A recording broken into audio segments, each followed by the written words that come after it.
The grand ballroom was packed that evening. Crystal chandeliers hung from the ceiling, casting warm light over hundreds of well-dressed people who had gathered for the annual charity auction. Everyone was there for a good cause, to raise money for the local children's hospital. The room buzzed with conversation and laughter as waiters moved between tables carrying trays of champagne and appetizers. David Harrison stood near the back wall, away from the crowd. He was 45 years old, wearing a simple black suit that looked expensive but understated.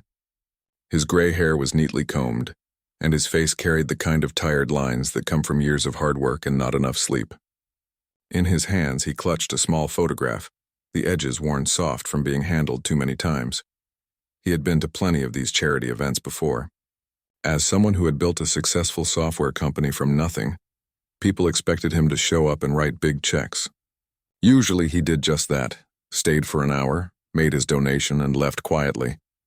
But tonight was different. Tonight he had a specific purpose.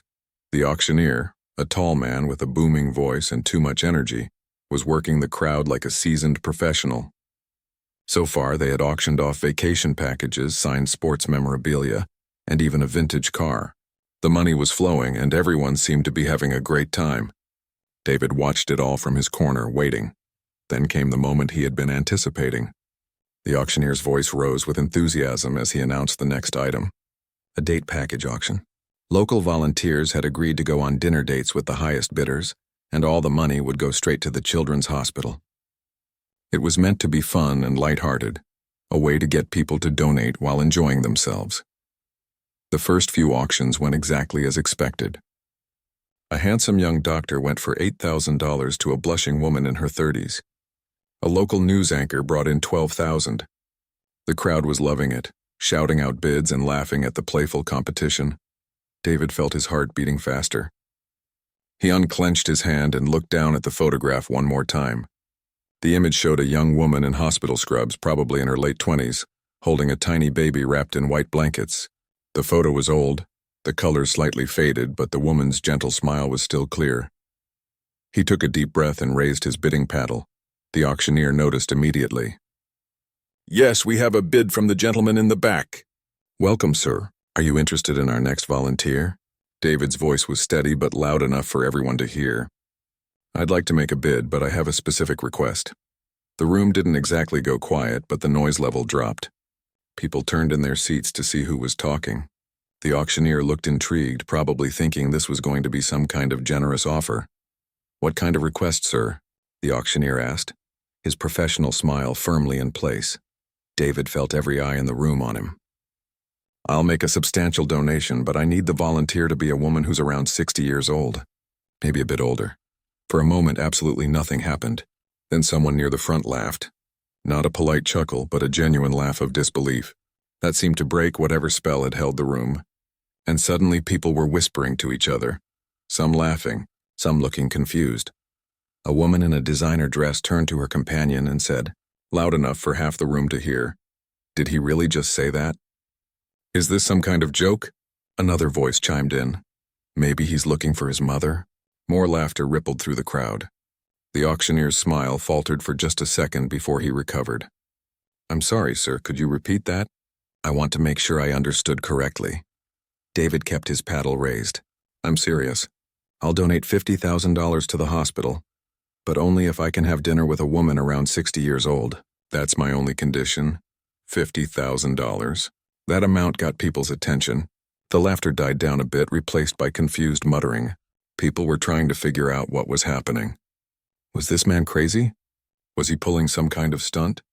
The whole thing seemed bizarre. A young man in an expensive suit leaned over to his friends and said, "This has to be for publicity. Maybe he's launching some kind of campaign or something. Or he's just weird," his friend replied, and they both laughed. The auctioneer looked genuinely unsure of what to do. This wasn't in the script. He glanced at the event organizers standing near the stage looking for guidance. They seemed just as confused as everyone else. "Sir, I appreciate your generosity, but our volunteers have already been selected, and I'm not sure we have anyone who fits that specific requirement," the auctioneer said carefully. David didn't lower his paddle. "I saw the list of volunteers when I registered. There are several people over 50. I'm asking if any of them are around 60 and willing to accept my bid. The whispers got louder. A woman near David muttered to her husband, "This is the strangest thing I've ever seen at one of these events." Her husband nodded. 50,000 is serious money, though. The hospital could use it. In the third row, a woman in her early 60s shifted uncomfortably in her seat. Her name was Helen Morrison, and she had volunteered for the auction on a whim, never thinking anyone would actually bid on her. She was a retired nurse, someone who had spent 40 years taking care of others and never asking for anything in return. She had signed up because the hospital had been good to her during her career, and she wanted to give back. Helen looked around at the confused, laughing faces. She felt embarrassed for this man, whoever he was, making such a strange request in front of everyone. But $50,000 was a lot of money. That could buy new equipment, help sick children, make a real difference. She raised her hand slowly.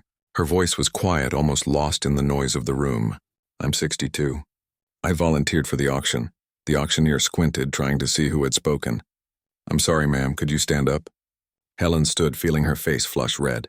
She was a small woman with gray hair cut short and practical. She wore a simple navy dress, nothing fancy. Around her, people stared. Someone in the back called out, "You've got to be kidding me." Another person said, "This can't actually be happening." But David was already walking toward the stage, his face showing the first real emotion of the evening: relief. His eyes were bright, almost teary, though he was clearly trying to hold it together. "Yes," he said firmly, "that's exactly what I was hoping for. I'll transfer the 50,000 right now." The auctioneer looked between David and Helen, completely lost. "Sir, I need to understand what's going on here. This is highly unusual." David pulled out his phone. "I'm making the donation whether you understand or not. The money will be in the hospital's account in the next 60 seconds. All I'm asking is that this woman agrees to have dinner with me so I can talk to her." Helen stood there, frozen. She had no idea who this man was or why he was doing this. Around her, people were taking out their phones, probably recording or texting their friends about the weird scene unfolding.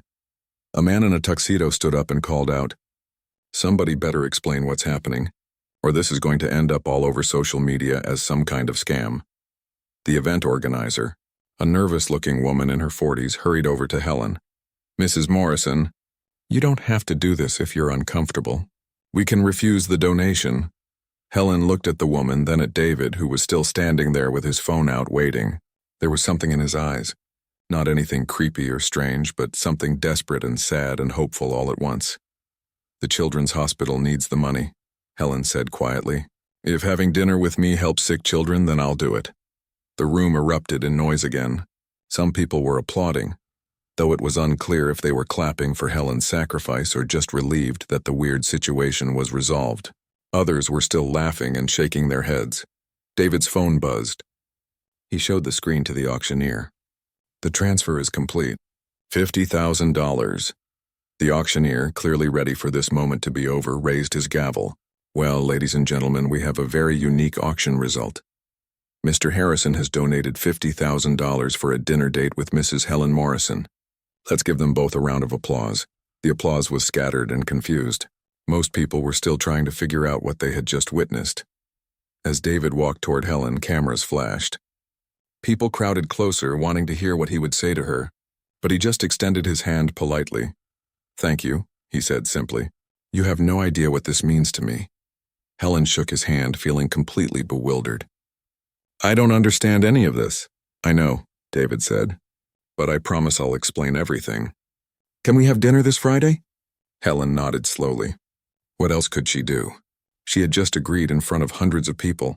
As David walked away, Helen sat back down, her head spinning. Her friends immediately surrounded her, asking questions she couldn't answer. Who was that man? Why had he specifically wanted someone her age? Was this dangerous? Should she bring someone with her to dinner? Helen had no answers. All she knew was that in 3 days, she would be having dinner with a complete stranger who had just paid $50,000 for the privilege. And somehow, despite all the laughter and mockery in that room, she had a feeling this was about something much deeper than anyone realized. The 3 days between the auction and the dinner felt like 3 years to Helen. She couldn't stop thinking about what had happened. Every time she closed her eyes, she saw that ballroom full of people laughing and whispering about her.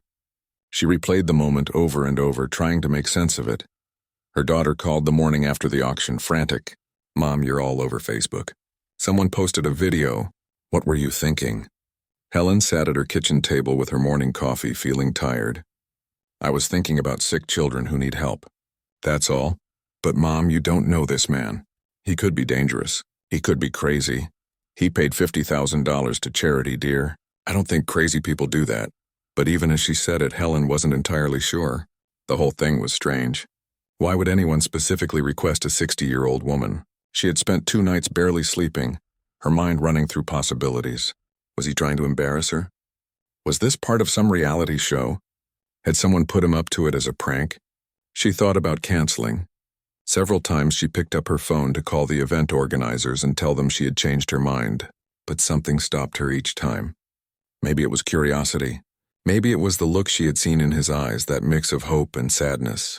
Or maybe it was just her nature as a nurse, someone who had spent a lifetime helping people, to see this through. Friday evening arrived too quickly. Helen changed her outfit 4 times before settling on a simple gray dress and a cardigan. She didn't want to look like she was trying too hard, but she didn't want to look like she hadn't made an effort either.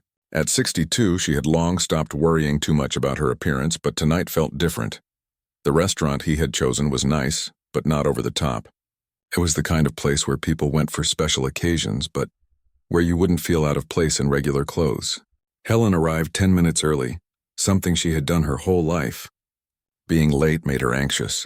She told the hostess she was meeting someone, and the young woman's eyes lit up with recognition. "Oh, you're Mrs. Morrison. Mr. Harrison is already here. He's been waiting for about 20 minutes. Follow me, please, 20 minutes early." He was more nervous than she was. The hostess led her through the restaurant to a quiet corner booth. David stood up as soon as he saw her, nearly knocking over his water glass. He was wearing khakis and a button-down shirt, nothing fancy. His face looked even more tired than it had at the auction, like he hadn't slept much either. "Mrs. Morrison, thank you so much for coming," he said, his voice shaking slightly. "Please sit down." Helen slid into the booth across from him. For a moment, they just looked at each other in awkward silence, the restaurant noise around them, the clinking of silverware and the murmur of other conversations, seemed very far away. "I suppose you want an explanation," David said finally. "That would be helpful, yes," Helen replied, trying to keep her voice light. David reached into his jacket pocket and pulled out that photograph she had seen him holding at the auction. He laid it carefully on the table between them, treating it like it was made of glass. Helen leaned forward to look at it. The photo showed a young woman in nurse's scrubs, probably in her late 20s. She was holding a baby, a very small baby wrapped in white hospital blankets. The woman was smiling, but there was something tired in her eyes, like she had been working too hard for too long. Helen stared at the photo. Something about it felt familiar, but she couldn't quite place it. The nurse's face, the hospital background, something was tugging at her memory. "Do you recognize that picture?" David asked softly. Helen picked it up, holding it closer. The photograph was old, probably 30 or 35 years, based on the quality and the slight fading of the colors. The nurse in the picture looked so young, so full of energy despite the tiredness, and then it hit her. The face. She knew that face because she had seen it in the mirror every day for decades, back when it was still smooth and unlined. "That's me," she whispered, "but I don't understand. How do you have this?" David's eyes filled with tears. He took a moment to compose himself, breathing deeply. When he spoke, his voice was thick with emotion. "That baby you're holding in the picture is me." Helen's hands started to shake. She set the photograph down carefully on the table and looked at David's face. Really looked at it. Could it be possible? 35 years ago, David continued. My mother gave birth to me 3 months early. I weighed just under 2 pounds. The doctors told my parents I probably wouldn't make it through the night. They said even if I did survive, I would likely have severe disabilities. They suggested my parents prepare for the worst. Helen felt something stirring in her memory, like a door slowly opening in a room she hadn't entered in decades. My mother kept a diary during those months, David said. He pulled out a small worn notebook from his other pocket. She wrote in it every single day, sometimes multiple times a day. It was how she coped with the fear and the uncertainty. He slid the diary across the table to Helen. She wrote about a lot of things. The machines, the other babies in the unit, the doctors. But mostly, she wrote about one nurse who refused to give up on me. Helen opened the diary with trembling fingers. The handwriting was neat but emotional, with some words underlined heavily, others smudged as if tears had fallen on the page. She began to read. The entries were dated from January through April, 35 years ago. The first few entries were filled with fear and desperation, a mother's terror at seeing her tiny baby hooked up to machines fighting for every breath. Then the entries started mentioning a nurse named Helen. Helen who stayed late every single night.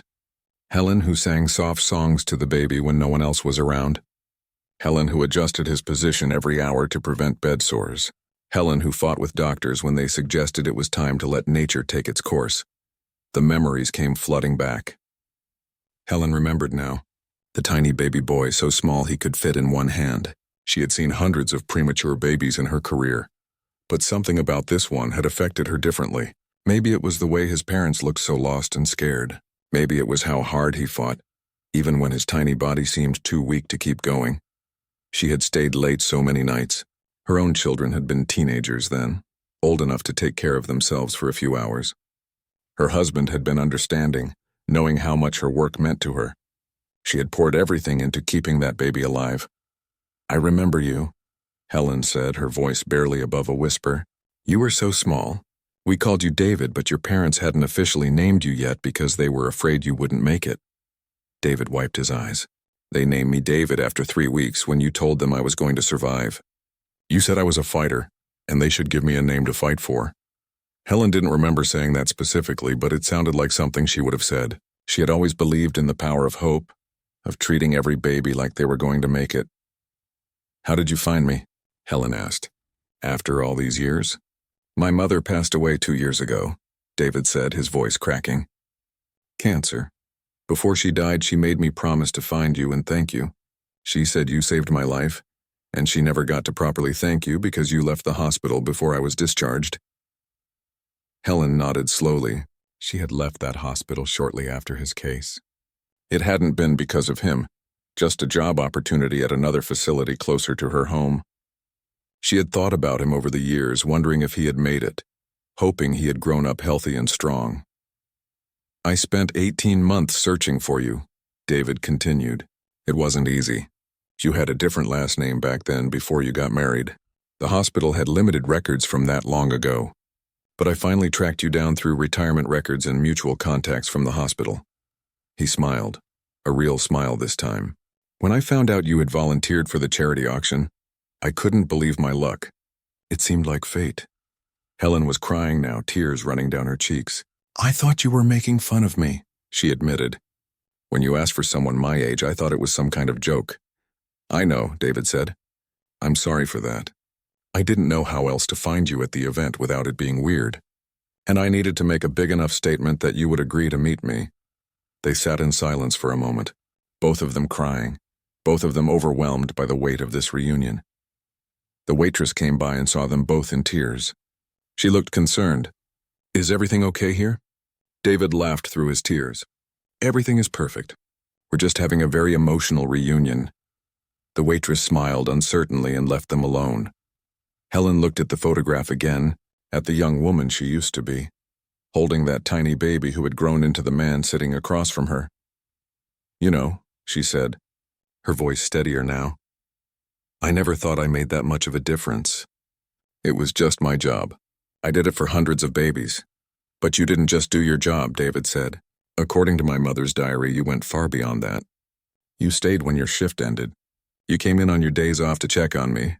You fought with administrators when they wanted to pull the plug on my care. You didn't just save my life. You gave my parents hope when they had none." Helen shook her head amazed. She had done what felt right at the time, nothing more. The idea that it had meant so much, that someone had remembered for 35 years, was overwhelming. "Your mother," Helen said. "Tell me about her." David's face softened. "She was incredible.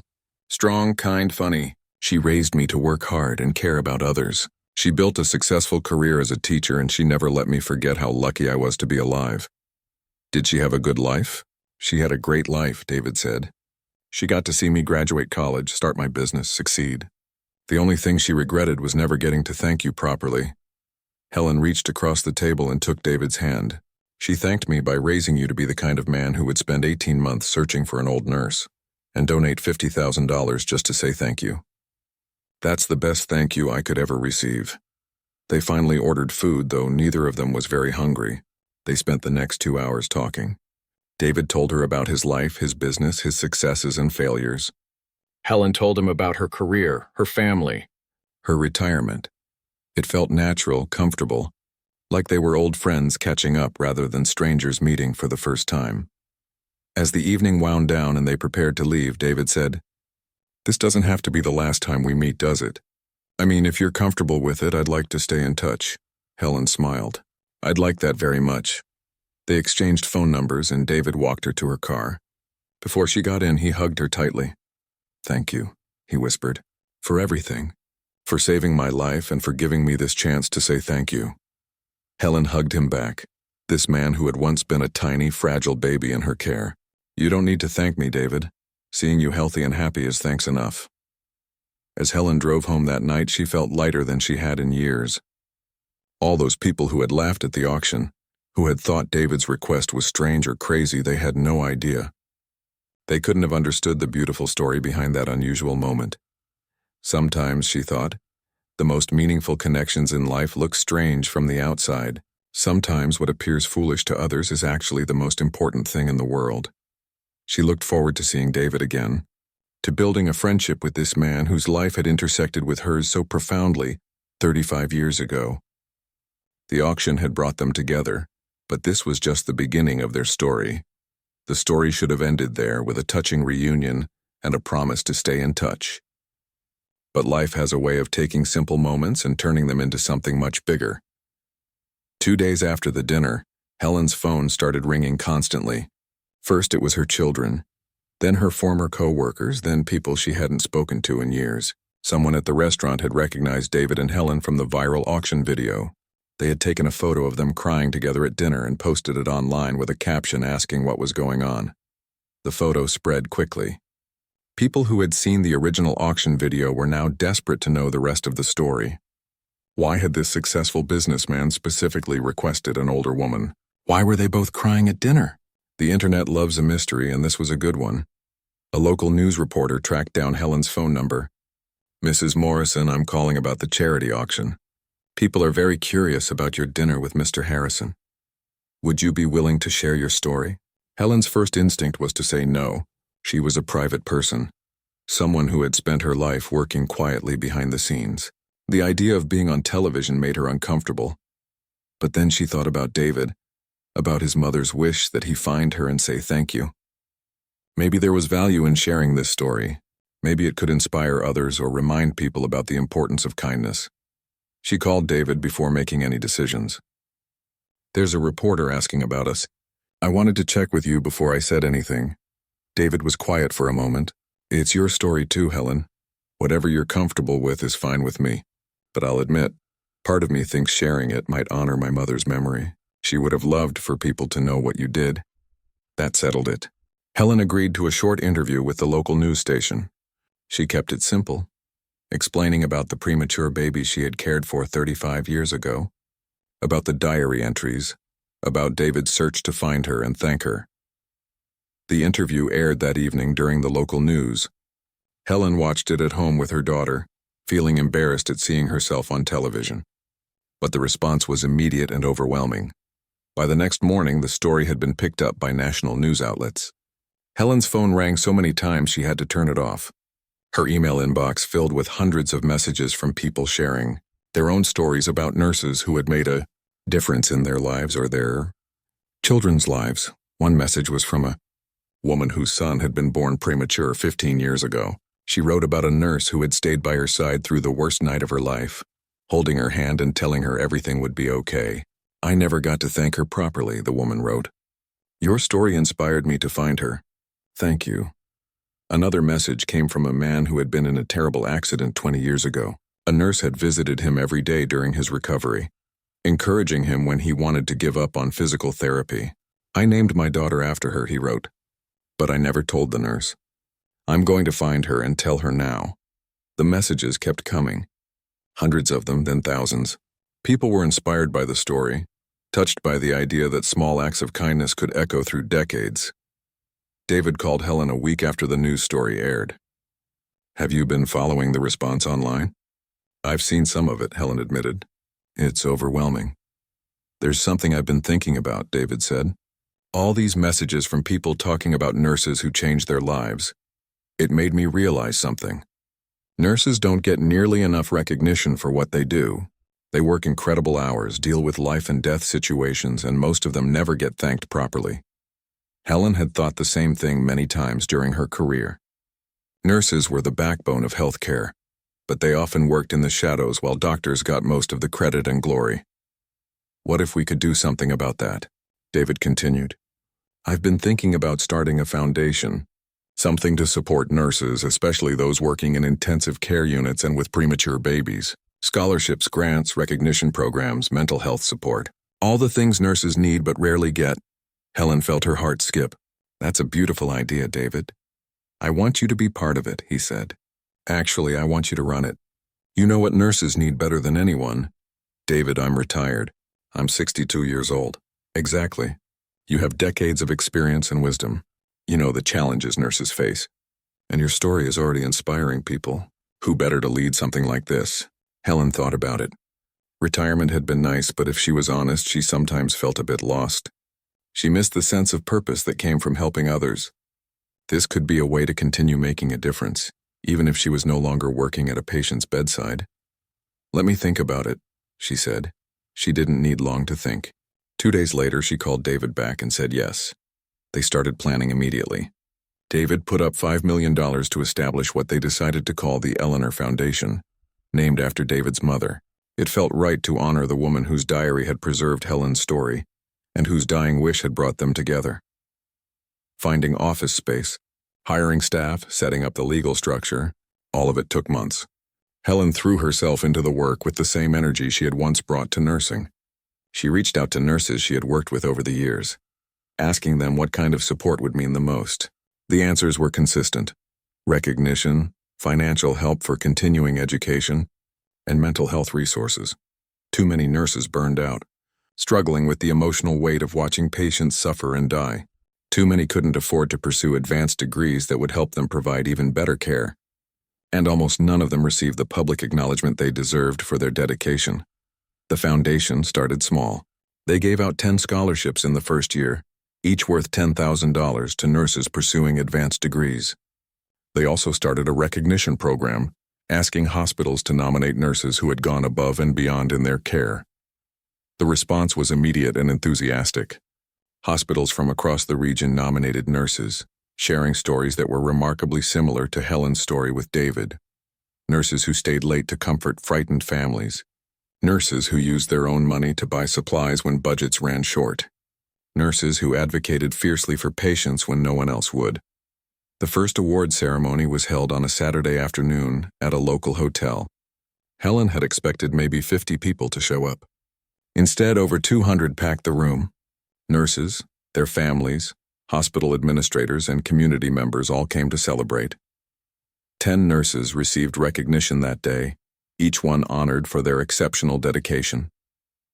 Helen read their stories aloud, fighting back tears as she described how they had touched lives and made impossible situations bearable. When the ceremony ended, people didn't want to leave.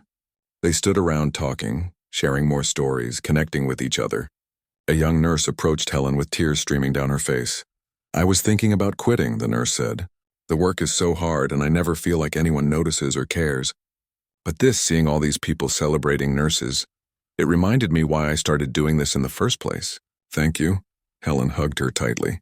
"Never forget that what you do matters. Even when it feels thankless, even when you're exhausted, you're making a difference that people will remember for the rest of their lives." The foundation grew quickly. By the end of the second year, they had given out 50 scholarships and recognized 30 exceptional nurses. They also started offering free counseling services for nurses dealing with trauma and burnout, partnering with mental health professionals who understood the unique challenges of healthcare work. But the most surprising development came from the community itself.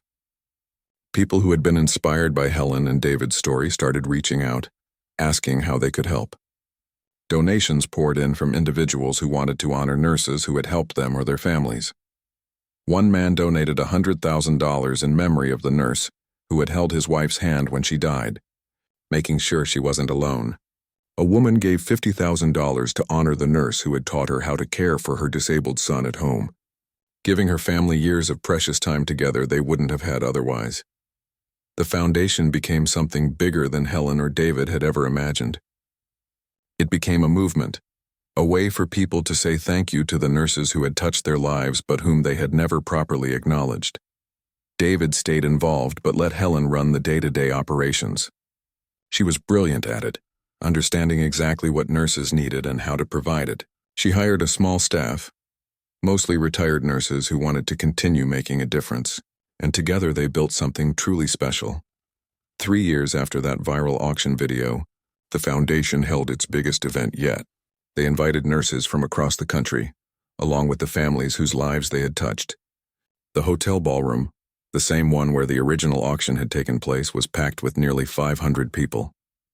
Helen stood on the stage looking out at the crowd. She spotted David sitting in the front row, smiling proudly. She saw nurses she had worked with decades ago, now gray-haired and retired but still radiating that special quality that all great nurses have. She saw young nurses just starting their careers, their faces full of hope and determination. 3 years ago, Helen began, her voice steady and clear, I agreed to have dinner with a stranger who had made an unusual request at a charity auction. People laughed that night. They thought it was weird or funny or strange. But that dinner changed my life in ways I never could have imagined. She told the story again, though most people in the room had already heard it. But she told it not just as her story or David's story, but as a story about the power of gratitude and recognition. Every single person in this room has been touched by a nurse, she continued. Maybe a nurse saved your life or your child's life. Maybe a nurse held your hand during the scariest moment you've ever faced. Maybe a nurse fought for you when you were too weak to fight for yourself. People in the audience were nodding, many wiping away tears. Nurses don't do this work for recognition, Helen said. They do it because they care, because they can't imagine doing anything else. But that doesn't mean they don't deserve to be thanked. It doesn't mean their sacrifices and dedication should go unnoticed. She looked directly at David. One man spent 18 months searching for a nurse who had saved his life, just so he could say thank you. That's extraordinary. But every single one of us can say thank you to the nurses in our lives. We can recognize them, support them, and make sure they know their work matters. The applause started slowly, then built to a standing ovation. Helen felt overwhelmed by the love and appreciation in that room. This was what David's mother had wanted, she realized. Not just for Helen to be thanked, but for all nurses everywhere to be celebrated for the incredible work they do. After the ceremony, a young woman approached Helen. She looked nervous, holding a baby that couldn't have been more than a few months old. Mrs. Morrison, she said quietly, this is my daughter, Helen. She was born 3 months early, just like Mr. Harrison was. The nurses at the hospital saved her life. I named her after you because your story gave me hope during the darkest time of my life. Helen looked at the tiny baby, perfectly healthy now, and felt her eyes fill with tears. The circle was complete.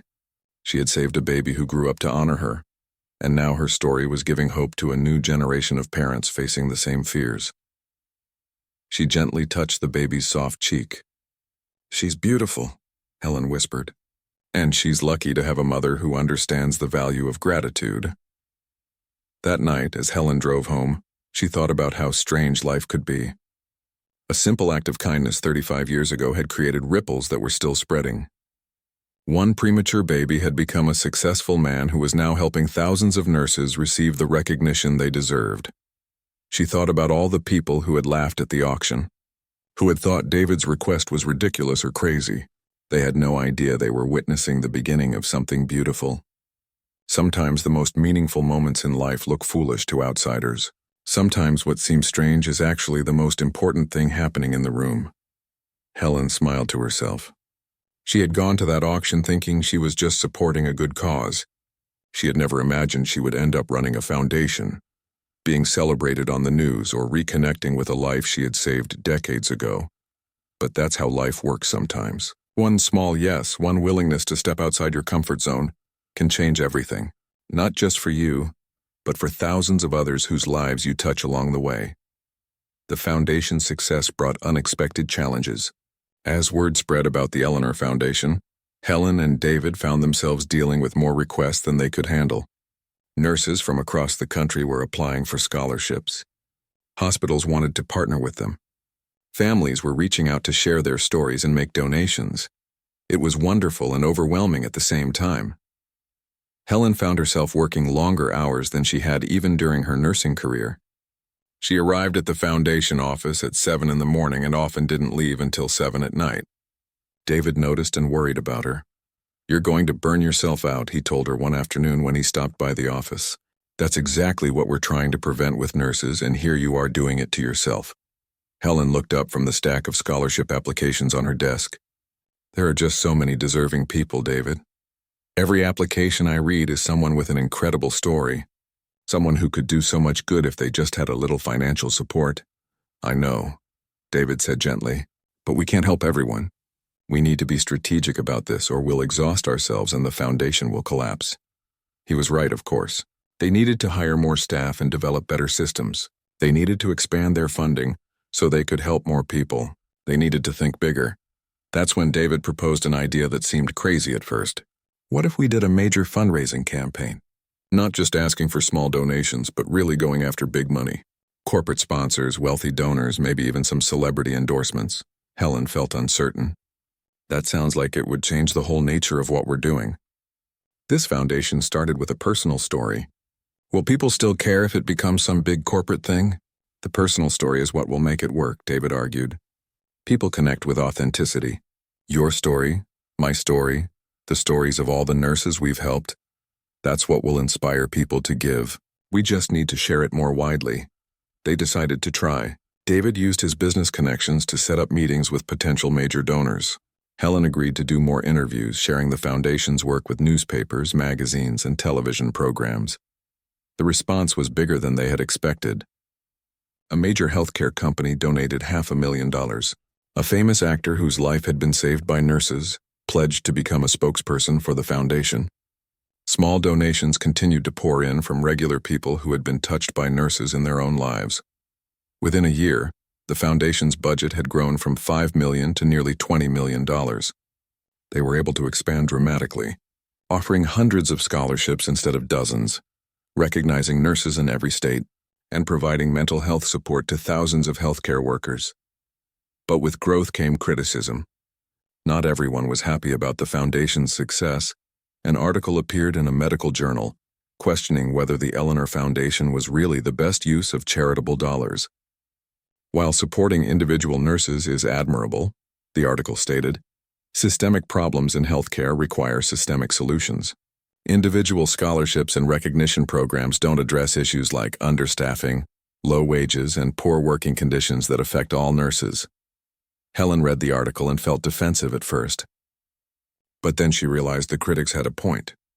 The foundation was helping individual nurses, which was important, but it wasn't changing the broader problems in the healthcare system. She and David had a long discussion about it. "Maybe we need to expand our mission," Helen suggested. "Not just supporting individual nurses, but advocating for better policies and conditions for all healthcare workers." David looked skeptical. "That's a big shift. We'd be getting into politics, lobbying, taking on powerful hospital systems and insurance companies. Are we ready for that kind of fight?" Helen thought about all the nurses she had worked with over the years who had been exhausted, underappreciated, and overworked. She thought about the young nurses burning out before they even hit 30, leaving the profession because the conditions were unbearable. "We have to be ready," she said firmly. "Individual help is important, but you're right that we need to think about systemic change too. We have a platform now. We have people listening to us. We should use that to make things better for all nurses, not just the ones we can directly help." They started carefully, commissioning research studies on nurse staffing levels and patient outcomes. The results were clear and disturbing. Hospitals that were understaffed had worse patient outcomes, higher infection rates, and more medical errors. Nurses working in these conditions were more likely to suffer from depression, anxiety, and burnout. The foundation published these findings and started advocating for mandatory minimum staffing ratios. They pushed for better pay and benefits for nurses. They called for more mental health resources and better working conditions. Not surprisingly, this made some people angry. Hospital administrators argued that mandating staffing levels would be too expensive. Insurance companies pushed back against calls for higher nurse pay. Some politicians accused the foundation of being anti-business. Helen received angry emails and even some threats. One hospital CEO called her directly, his voice cold and aggressive. "You're hurting hospitals with this advocacy. We're trying to provide care with limited budgets, and you're making it harder." Helen didn't back down. "I spent 40 years as a nurse. I know exactly how hard it is to provide good care without enough staff or resources. That's why things need to change." The controversy attracted media attention, which was exactly what they wanted. News programs did stories on nurse burnout and understaffing. Newspapers published editorials supporting the foundation's advocacy work. Patient advocacy groups joined their cause, pointing out that better conditions for nurses meant better care for patients. But the fight took its toll on Helen. She was in her mid-60s now, and the stress was exhausting. She had angry confrontations with hospital administrators, tense meetings with politicians who didn't want to rock the boat, and endless interviews with reporters asking tough questions. One evening, she broke down crying in David's office. "Maybe I'm too old for this. Maybe I should have just stayed retired and enjoyed my grandchildren instead of getting involved in all these battles." David pulled up a chair next to her. "Helen, you're doing something incredibly important. Change is hard, and it's especially hard when you're challenging powerful institutions. But think about all the nurses who will have better working conditions because of what you're doing. Think about all the patients who will receive better care." "But what if we fail?" Helen asked. "What if we fight all these battles and nothing actually changes?" "Then we'll have tried," David said simply, "which is more than most people do. And besides, we're already succeeding. 4 states have passed better staffing requirements in the last year, partly because of the research we published. Dozens of hospitals have improved their mental health resources for nurses. We're making progress, even if it feels slow." He was right. Change was happening, just not as quickly as Helen wanted. But she realized that this kind of work required patience and persistence. Changing systems that had been in place for decades couldn't happen overnight. The foundation continued its dual mission, helping individual nurses through scholarships and recognition programs, while also advocating for systemic changes that would benefit all healthcare workers. It wasn't always easy to balance both, but they found ways to make it work. One of their most successful programs turned out to be something Helen developed almost by accident. She started organizing gatherings where nurses could come together, share their experiences, and support each other. No formal agenda, no speeches, just nurses talking honestly about the challenges and rewards of their work. The first gathering had about 20 nurses. The most recent one had over 300. Nurses drove for hours to attend, desperate for a space where they could be real about their struggles without fear of judgment or professional consequences. At one gathering, a young nurse stood up and shared her story. "I've been a nurse for 3 years," she said, her voice shaking. "Last month I lost a patient who reminded me of my younger brother. I couldn't save him, and I've been questioning whether I'm cut out for this work. But being here, hearing all your stories, it reminds me why I became a nurse in the first place." An older nurse, someone who had been in the profession for 30 years, stood up next. "Every single nurse in this room has lost patients. Every single one of us has questioned whether we're good enough. That doesn't mean you're failing. It means you care deeply about your work.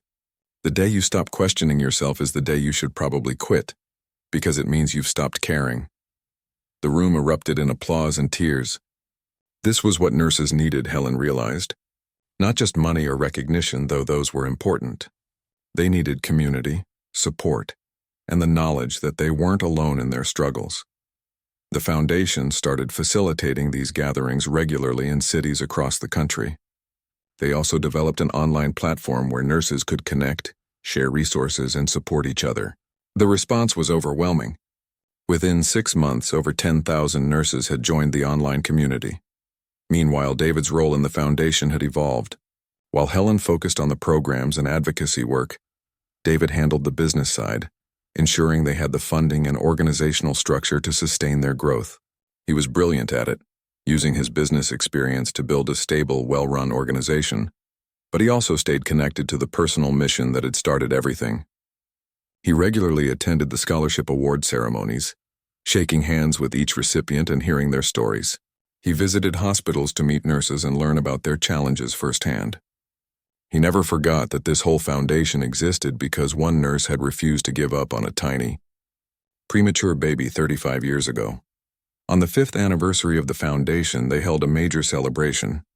Over 1,000 people attended, including nurses, donors, hospital administrators, politicians, and families whose lives had been touched by exceptional nurses. Helen stood on the stage looking out at the enormous crowd.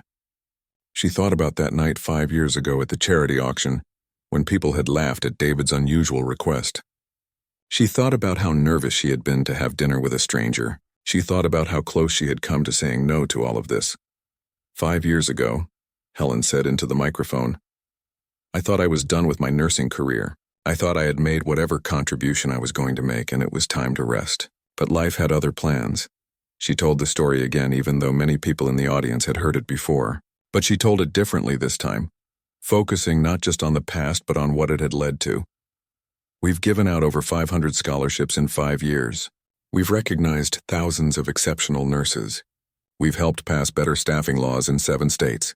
We've created a community where nurses can support each other through the hardest parts of their work. And we've inspired people across the country to say thank you to the nurses in their lives. She paused, looking for David in the crowd. He was standing in the back, as usual, preferring to stay out of the spotlight. Their eyes met, and she saw tears on his cheeks. But the most important thing we've done, Helen continued, is remind people that small acts of kindness matter, that taking care of others matters, that showing gratitude matters. One nurse staying late to care for a premature baby led to all of this. Imagine what would happen if every single person committed to one act of extraordinary kindness. Imagine the ripples that would create. The applause was thunderous. People stood cheering and crying. Helen felt overwhelmed by the love and appreciation in that room. After the ceremony, a reporter asked Helen what she thought the foundation's greatest achievement was. Helen didn't hesitate with her answer. Our greatest achievement isn't the scholarships or the policy changes or even the recognition programs, she said.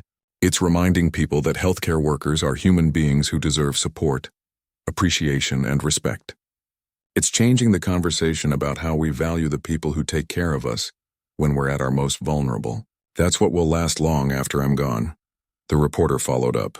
Do you ever regret agreeing to that dinner 5 years ago? It's brought you a lot of work and stress, Helen smiled. Not for 1 second.